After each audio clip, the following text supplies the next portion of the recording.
Hello, hello, hello. It's me, Greg the Mad Poet. I'm not angry, but I am M.A.D. mad about making a difference. Here to put a little pep in your step, little spark in your spirit, share a little wisdom for those that have an ear to hear it. And here is our poem of the day. Thank you for tuning in.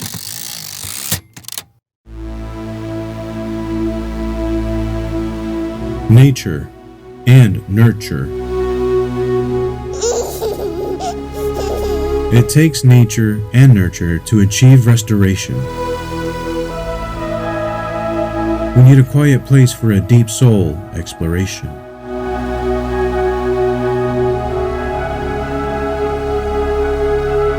How deep do you go when you go diving into your legacy?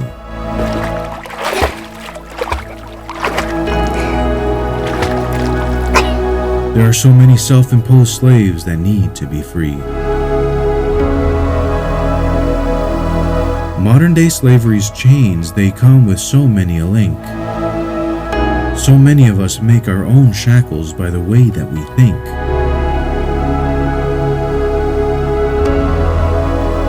It takes both nature and nurture to truly achieve. Don't let the status quo tell you what to believe.